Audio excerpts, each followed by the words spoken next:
The Snowfall Palace in Wuchang Fallen Feathers exists because of love twisted into obsession.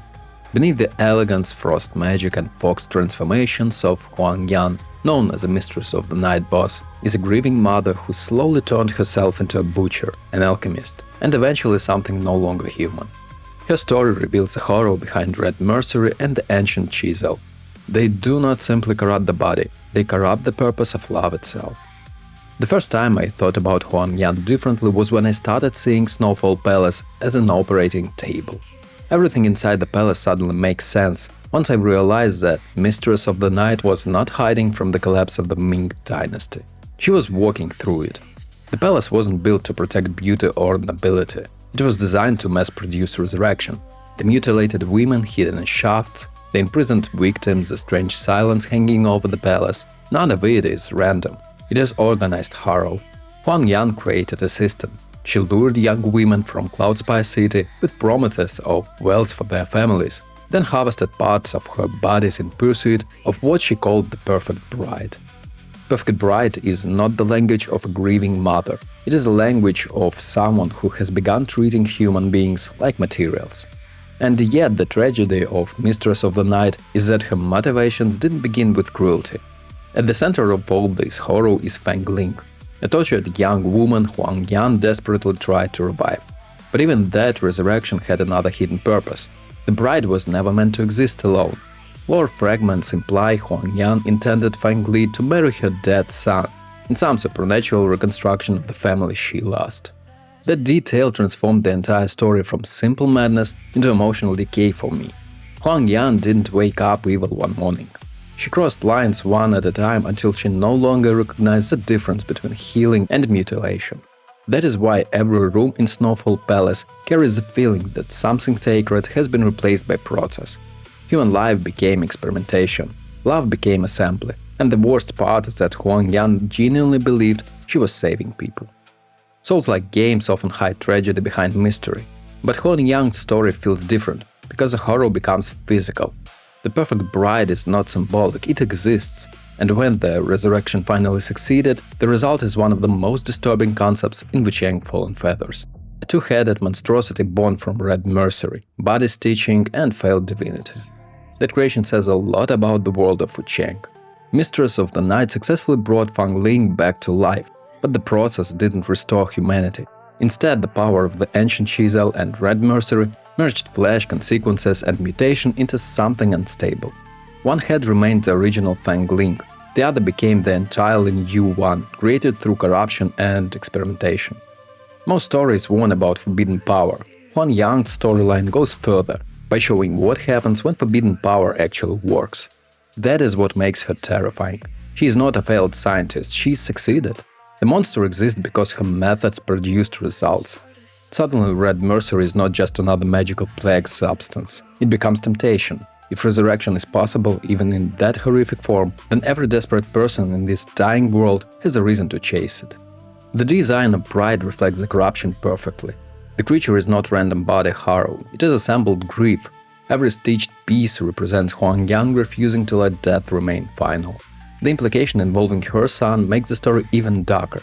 The small head attached to the monster during the second phase suggests the son's remains are fused into the body itself. The wedding Huang Yan imagined was not metaphorical. She was literally trying to rebuild a family through flesh and Red Mercury. At first glance, Huang Yan's second phase looks elegant compared to the grotesque horrors elsewhere in the game. But the fox transformation might actually be the clearest sign that she has already lost herself completely.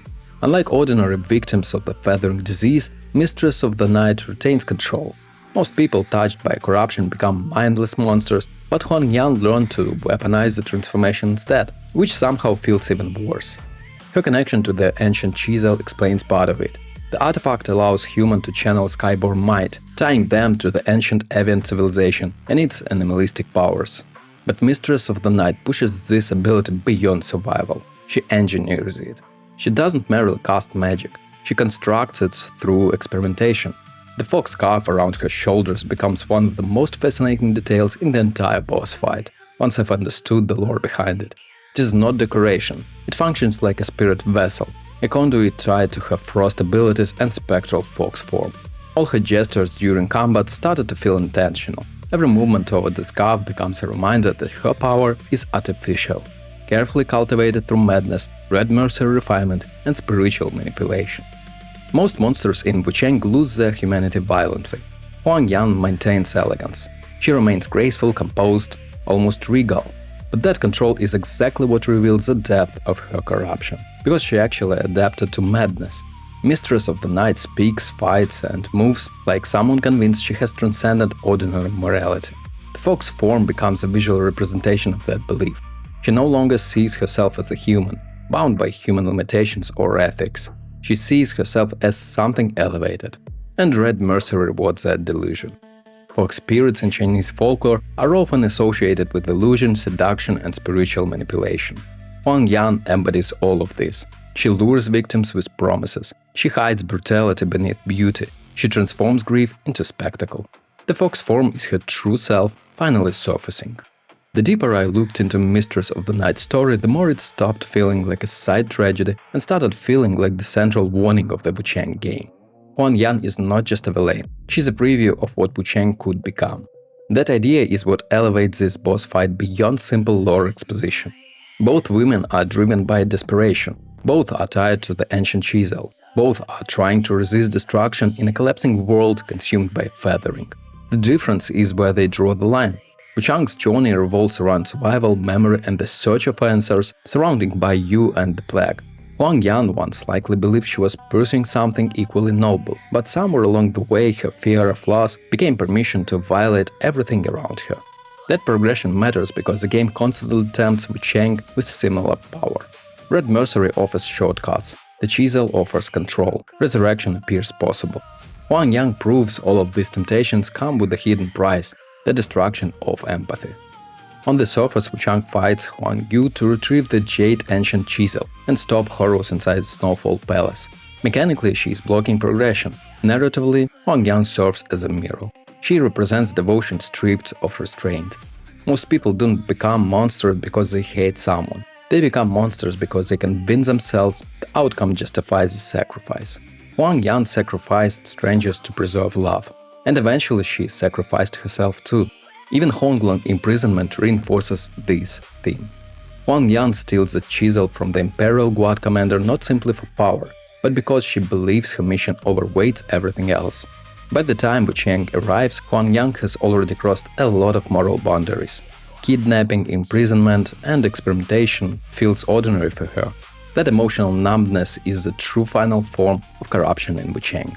Not claws, not feathers, not mutations. The inability to recognize evil anymore. And that makes Mistress of the Night one of the most effective Souls-like antagonists in my recent memory. Thanks for watching, hit that like button and subscribe for more Wuchang Fallen Feathers, lore and guide videos, and stay sharp out there.